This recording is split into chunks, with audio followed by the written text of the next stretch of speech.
Hello all, ఈ వీడియోలో మీ అందరికీ తలకాయ కూర టేస్టీగా ఎలా చేసుకోవాలో మీకు చెప్తాను. స్టవ్ మీద కుక్కర్ పెట్టుకొని కూరకు సరిపడా ఆయిల్ వేసుకోండి.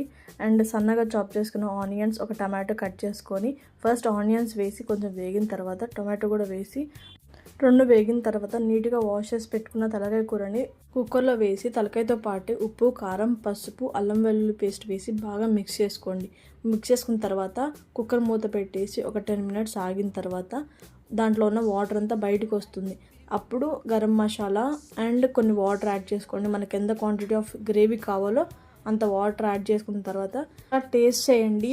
అన్నీ సరిపోయినాయి లేదో చూసుకున్న తర్వాత కుక్కర్ అయితే మూత పెట్టేసి విజిల్స్ అయితే 6 to 7 విజిల్స్ వచ్చేదాకా వెయిట్ చేయండి. అండ్ అయిపోయిన తర్వాత విజిల్స్ అన్నీ వచ్చేసిన తర్వాత మూత ఓపెన్ చేసి చూడండి.